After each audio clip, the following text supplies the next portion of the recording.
remember King Midas, he had a gold mine at the tip of a finger. Everything he touched turned to gold. For instance, that golden statue in the corner, that was once his daughter. Yes, although it was a fabulous talent, it had its drawbacks. Ah, wonderful. Catfish for dinner. But no sooner did he pick it up than the catfish became a goldfish. I've got it. I'll hire somebody to feed me. And so he was fed by Proxy, which was the name of his favorite servant. More problems, sire. Yes, if you please, Proxy. This relationship lasted almost 1 week, for on the 7th day, Proxy received his wages. What would you like, Proxy boy? A gold watch, gold tie pin? Pick it out. Proxy settled for a gold coin. He was smart, but not smart enough. For, upon receiving his pay, he stuck out a hand to thank his employer. Proxy became a fountain in King Midas' garden. Now, unknown to many people, myself included, King Midas had a son. My boy, why is it we never spend any time together? You think I want to wind up like Sis? No, Dad. I think it's best that I leave home. Oblivious to his father's pleas, young Midas packed a suitcase, a golden one naturally, and left the castle in a heavy coach, heavy because it too had been turned to gold.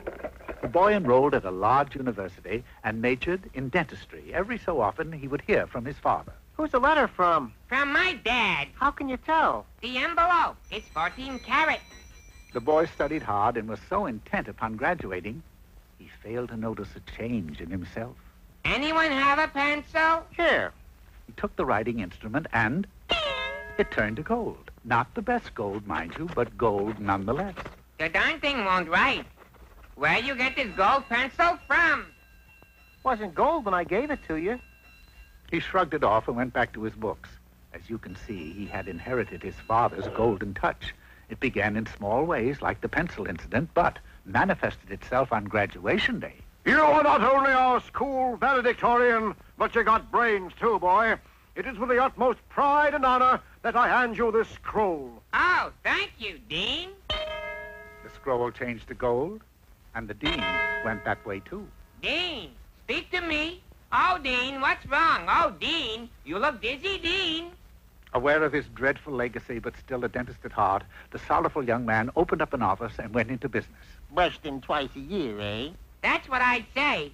Oh, by the way, who put all those gold teeth in for you? What gold teeth? Horror of horrors, he had unknowingly transformed all the man's teeth into gold. In fact, it wasn't long before all his patients were likewise equipped. All I wanted was an extraction, not a gold mine. My boy, it's good to see you again. How can you say that after what you've done to me? What have I done? What have I done? Where have I gone wrong? You have created a finster. You mean monster? I know a guy named Finster who's a monster. They had a father and son discussion, during which the boy displayed his prowess by turning various things into gold. And now I have a good mind to touch you. Oh, dear Dad. You do that to your own father? Well, you did this to me, your son. King Midas spoiled what might have been a golden opportunity by talking his offspring into visiting an old witch who lived on a hill. Go away. I have a spell to get out by noon. But my dad said you would be golden touch me. Oh, very well.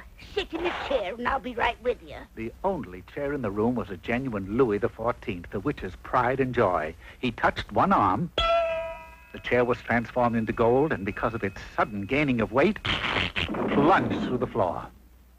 Why, you little... Oh, I tell you, an angry witch is the worst kind, so the son wasted no time in beating a hasty retreat.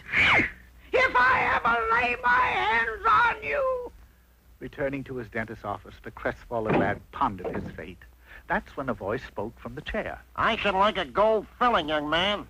Sir, if I so much as touch one tooth, your entire set of teeth will turn to gold. That's fine by me, Jack, and in return I shall tell you how to solve all your problems. How do you know about my problems? I've been listening to the story. Oh, He went to work, which simply meant that he touched one molar. there you are. You now have a mouth full of gold. Wonderful, wonderful. Now listen closely. Here is how you can put your golden touch to good use. The dental office has been for rent for many, many years. You see, the boy took the stranger's advice and got out of dentistry altogether. What did he go into? Well, that's his place of business there, that little shop beside the river with the sign that says Junior Midas, locksmith. But I don't understand. What does a golden touch have to do with being a locksmith? What's the matter? You never heard of Goldilocks?